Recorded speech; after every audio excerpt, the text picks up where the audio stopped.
Hi friends, welcome to my channel KSNR family. ఎలా ఉన్నారు? అందరూ బాగున్నారా? అందరూ బాగుండాలని మనస్ఫూర్తిగా కోరుకుంటున్నాను. ఈ రోజున మీకు ఈ 2025వ సంవత్సరంలో ఏప్రిల్ నెలలో మనకి పండుగలు, వాటి యొక్క విశిష్టత, ఏ రోజున ఏ పండుగ వస్తుంది అనే విషయం గురించి, అలాగే ఆ రోజున ఏం చేస్తే మంచిది అనే విషయం గురించి కూడా మీకు పూర్తిగా ఈ వీడియోలో తెలియజేస్తాను. అంతకన్నా ముందుగా నా ఛానల్ని ఎవరైనా మొదటిసారి చూస్తున్నట్లయితే ప్లీజ్ నా ఛానల్ని సబ్స్క్రైబ్ చేసుకోండి. పక్కనే ఉన్న బెల్ ఐకాన్ క్లిక్ చేయండి. ఆల్ ఆప్షన్ వస్తుంది. ఆల్ ఆప్షన్ మీద క్లిక్ చేస్తే నేను ఎప్పుడు వీడియో అప్లోడ్ చేసిన నోటిఫికేషన్ అనేది మీ వరకు వస్తుంది. ఇక వీడియోలో వెళ్ళిపోదాము.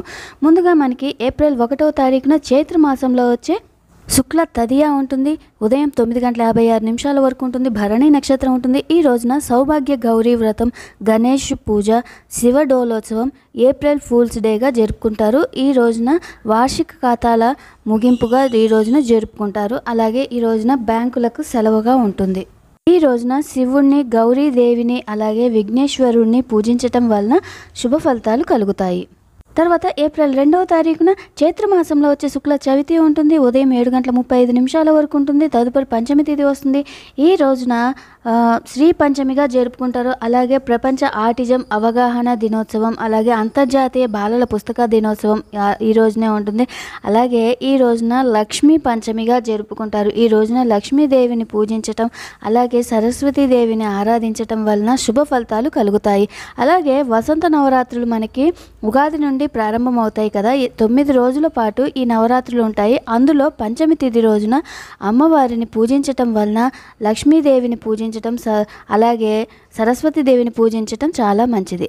తర్వాత ఏప్రిల్ 3వ తారీఖున చైత్రమాసంలో వచ్చే శుక్ల షష్ఠి ఉంటుంది. రోహిణి నక్షత్రం ఉంటుంది. ఈ రోజున శ్రీ రమణ మహర్షి జయంతి, జగద్గురు శ్రీ శృంగేరి మహాసన్నిధానం శ్రీ భారతీ తీర్థం మహాస్వామి వారి జన్మదినోత్సవంగా జరుపుకుంటారు. తర్వాత ఏప్రిల్ 4వ తారీఖున చైత్రమాసంలో వచ్చే శుక్ల సప్తమి ఉంటుంది. మృగశిర నక్షత్రం ఉంటుంది. ఈ రోజున సూర్యుని పూజ చేయటం వలన శుభ ఫలితాలు కలుగుతాయి. అలాగే ఈ రోజున లక్ష్మీదేవిని ఆరాధించటం వలన శుభ ఫలితాలు కలుగుతాయి. తర్వాత ఏప్రిల్ 5వ తారీఖు చైత్రమాసంలో వచ్చే శుక్ల అష్టమి ఉంటుంది. ఆరుద్ర నక్షత్రం ఉంటుంది. ఈ రోజున బాపు జగ్జీవన్ రామ్ జయంతి ఈ రోజే ఉంటుంది. శ్రీ భవానీ యాత్ర, అలాగే అశోక రుద్ర పూజ ఈ రోజునే ఉంటుంది. అలాగే ఈ రోజున ఆరుద్ర నక్షత్రం పగలు 10:29 వరకు ఉంటుంది.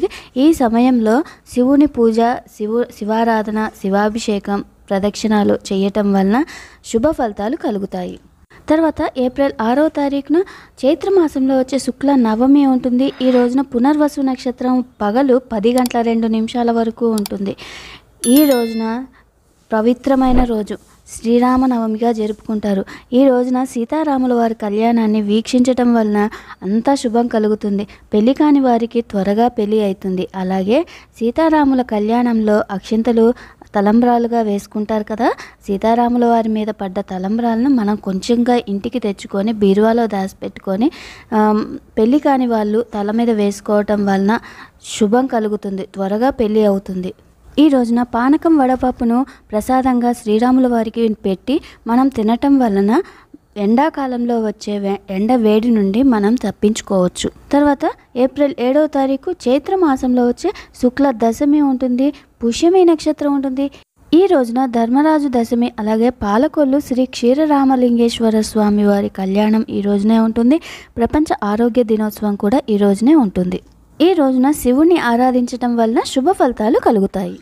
తర్వాత ఏప్రిల్ 8వ తారీఖు చైత్రమాసంలో వచ్చే శుక్ల ఏకాదశి ఉంటుంది. ఆశ్లేష నక్షత్రం ఉంటుంది. ఈ రోజున మాతత్రాయ ఏకాదశి, అలాగే వాడపల్లి తీర్థం ఈ రోజునే ఉంటుంది. శ్రీ విష్ణు డోలోత్సవం, సర్వైకాదశి, రుక్మిణీ పూజ, సింహాచలం శ్రీ వరాహ లక్ష్మీ నరసింహస్వామి వారి వార్షిక కళ్యాణోత్సవం కూడా ఈ రోజునే ఉంటుంది. ఈ రోజున విష్ణుమూర్తిని, అలాగే లక్ష్మీ నరసింహస్వామి వారిని పూజించటం వలన శుభం కలుగుతుంది.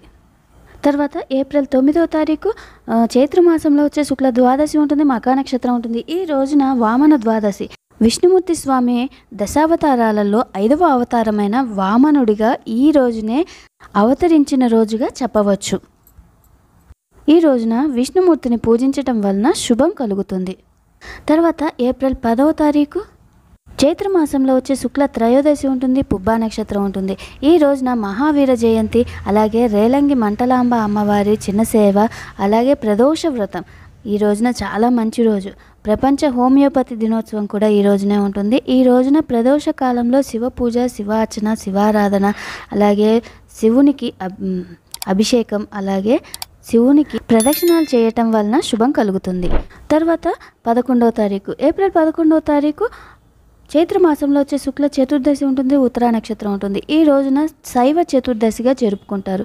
ఈ రోజున లక్ష్మీదేవిని పూజించడం వలన శుభం కలుగుతుంది. తర్వాత ఏప్రిల్ 12వ తారీఖు చైత్ర పౌర్ణమి, చాలా మంచి రోజు. ఈ రోజున పౌర్ణమి తిథి రాత్రి తెల్లవారుజామున 4:20 వరకు ఉంటుంది. హస్త నక్షత్రం ఉంటుంది. ఈ రోజున రౌత్వ మన్వాది చిత్రవస్త్రదానం, అలాగే ఇంద్రపూజ, హనుమత్ విజయోత్సవం ఈ రోజునే ఉంటుంది. హనుమాన్ దీక్ష ప్రారంభం ఈ రోజునే ఉంటుంది. మండపాక ఎల్లారమ్మ తీర్థం ఈ రోజున, అలాగే ఒంటిమిట్ట సీతారాముల వారి కళ్యాణం కూడా ఈ రోజునే చేస్తారు.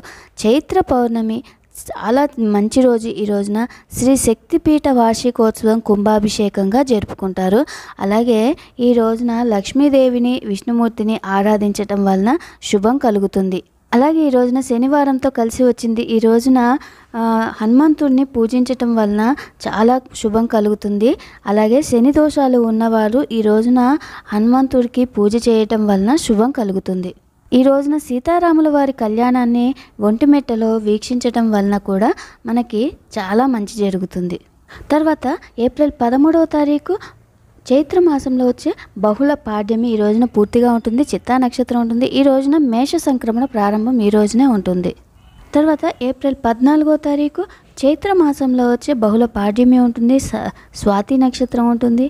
ఈ రోజున తమిళ సంవత్సరాది అంటే తెలుగు మనకి ఉగాది పండుగ ఎలాగో తమిళులకు ఈ రోజున ఉగాది పండగలాగా జరుపుకుంటారు. అలాగే అశ్విని కార్తె ప్రారంభం ఈ రోజునే ఉంటుంది. అంబేద్కర్ జయంతి ఈ రోజునే ఉంటుంది. ఈ రోజున శివుని ఆరాధించటం వలన శుభం కలుగుతుంది. తర్వాత ఏప్రిల్ 16వ తారీఖు చైత్రమాసంలో వచ్చే బహుళ తదియ పగలు 10:23 వరకు ఉంటుంది. తదుపరి చవితి తిథి వస్తుంది. అలాగే ఈ రోజున అనురాధ నక్షత్రం ఉంటుంది. ఈ రోజున ప్రతి నెలలో వచ్చే సంకటహర చతుర్థి ఈ రోజునే జరుపుకుంటారు. అలాగే ఈ రోజున విఘ్నేశ్వరుని పూజించటం వలన శుభం కలుగుతుంది.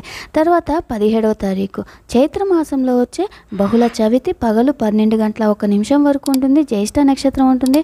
ఈ రోజున రేలంగి మంటలాంబ అమ్మవారి పెద్ద సేవ, అలాగే ప్రపంచ హీమోఫీలియో దినోత్సవంగా జరుపుకుంటారు. తర్వాత ఏప్రిల్ 18వ తారీఖు చైత్రమాసంలో వచ్చే బహుళ పంచమి ఉంటుంది. పగలు 1:13 వరకు ఉంటుంది. మూలా నక్షత్రం పూర్తిగా ఉంటుంది. ఈ రోజున గుడ్ ఫ్రైడేగా జరుపుకుంటారు. అలాగే ప్రపంచ పౌరసత్వ దినోత్సవం ఈ రోజునే జరుపుకుంటారు. అలాగే ఈ రోజున శుక్రవారం పంచమి మూలా నక్షత్రం.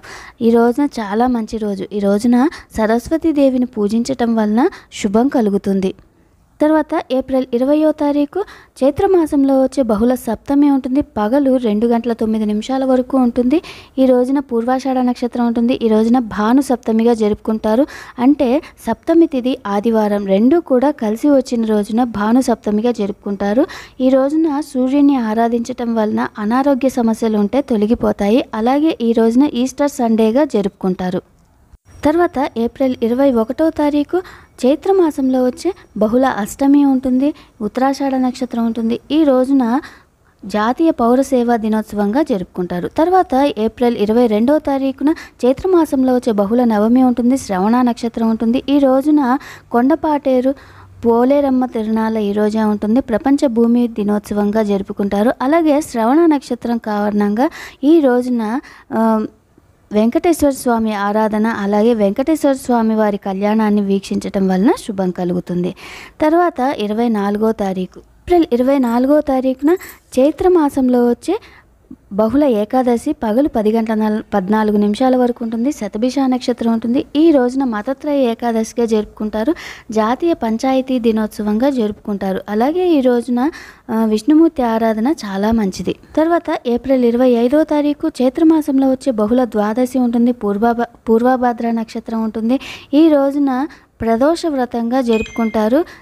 ఈ రోజున సాయంత్రం త్రయోదశి తిథి ఉన్న సమయంలో శివారాధన, శివాభిషేకం, శివునికి ప్రదక్షిణం చేయటం వలన శుభం కలుగుతుంది. తర్వాత ఏప్రిల్ 26వ తారీఖు చైత్రమాసంలో వచ్చే బహుళ త్రయోదశి ఉదయం 6:11 వరకు ఉంటుంది. తదుపరి చతుర్దశి తిథి వస్తుంది. ఈ రోజున మాస శివరాత్రిగా జరుపుకుంటారు. ప్రతి మాసంలో కూడా సాయంత్రం సమయంలో చతుర్దశి కలిసి వచ్చిన రోజున మాస శివరాత్రిగా జరుపుకుంటారు. ఈ రోజున శివుని ఆరాధన, శివాభిషేకం, శివునికి ప్రదక్షిణం చేయటం వలన ఈ రోజున చాలా మంచి జరుగుతుంది. అలాగే ఈరోజు ఉపవాసం ఉండి శివారాధన చేస్తే చాలా మంచిది. తర్వాత చైత్రమాసంలో వచ్చే అమావాస్య ఏప్రిల్ 27వ తారీఖు ఉంటుంది, ఆదివారం ఉంది. అలాగే ఈ రోజున భరణి కార్తె ప్రారంభం, రేలంగి మంటలాంబ తీర్థం ఈ రోజునే ఉంటుంది. ఈ రోజున అమావాస్య, ఆదివారం ఈ రోజునే ఉంటుంది. ఈ రోజున లక్ష్మీదేవి ఆరాధన చాలా మంచిది. అలాగే శ్రీ కూర్మ కల్పాది అంటే విష్ణుమూర్తి దశావతారాల్లో 2వ అవతారమైన కూర్మ అవతారంగా ఈ రోజున విష్ణుమూర్తి అవతరించిన రోజుగా చెప్పవచ్చు. తర్వాత ఏప్రిల్ 28వ తారీఖు వైశాఖ మాసం అనేది ఈ రోజు నుంచి ప్రారంభమవుతుంది. వైశాఖ శుక్ల పాడ్యమి రాత్రి 10:56 వరకు ఉంటుంది. ఈ రోజున వైశాఖ మాసం ప్రారంభం, వైశాఖ స్నాన ప్రారంభం కూడా ఈ రోజునే ఉంటుంది. ఈ రోజు నుండి కూడా ఈ నెల మొత్తం కూడా విష్ణుమూర్తి ఆరాధన అనేది చాలా ప్రాముఖ్యమైనదిగా చెప్పవచ్చు. చాలా మంచి రోజు. ఈ రోజు నుంచి ప్రతిరోజు కూడా నదీ స్నానం, సముద్ర స్నానం చేయటం వలన శుభం కలుగుతుంది. తర్వాత ఏప్రిల్ 29వ తారీఖు వైశాఖ మాసంలో వచ్చే శుక్ల విధియ ఉంటుంది. రాత్రి 8:33 వరకు ఉంటుంది. కృతికా నక్షత్రం ఉంటుంది. ఈ రోజున విష్ణుమూర్తి దశావతారాల్లో 6వ అవతారమైన పరశురామ జయంతి ఈ రోజునే ఉంటుంది. ఈ రోజున విష్ణుమూర్తి ఆరాధన చాలా మంచిది. తర్వాత ఏప్రిల్ 30వ తారీఖు వైశాఖ మాసంలో వచ్చే శుక్ల తదియ ఉంటుంది. రాత్రి 6:20 వరకు ఉంటుంది. రోహిణి నక్షత్రం ఉంటుంది. ఈ రోజున డోలా గౌరీ వ్రతం సింహాచల క్షేత్ర చందనోత్సవంగా జరుపుకుంటారు. అక్షయ తృతీయ చాలా మంచి రోజు. ఈ రోజున త్రేతాయుగాది ప్రారంభం ఈ రోజునే ఉంటుంది. అలాగే అక్షయ తృతీయ శ్రీరంగం శ్రీనివాసరావు జయంతి ఈ రోజునే, బసవ జయంతి కూడా ఈ రోజునే ఉంటుంది. ఈ రోజున ప్రతి ఒక్కళ్ళు కూడా లక్ష్మీదేవి ఆరాధన, కుబేరుని ఆరాధన చేయటం వలన శుభం కలుగుతుంది. ఈ రోజున ప్రతి ఒక్కరూ కూడా కొంచెమైనా సరే బంగారం కొనటం వలన చాలా మంచి జరుగుతుంది. ఇవండి ఈ 2025వ సంవత్సరంలో ఏప్రిల్ నెలలో పండుగలు, వాటి యొక్క విశిష్టత, ఏ రోజున ఏ పండుగ వస్తుంది, ఏ దేవుణ్ణి పూజించాలి అనే విషయం గురించి మీకు అర్థమైంది అనుకుంటున్నాను. మీకు కనుక ఈ వీడియో నచ్చినట్లయితే ఈ వీడియోకి ఒక లైక్ చేయండి. ఇలాంటి మరెన్నో వీడియోస్ కోసం నా ఛానల్ని సబ్స్క్రైబ్ చేసుకోండి. Thank you so much watching my channel. Please subscribe చేసుకోండి.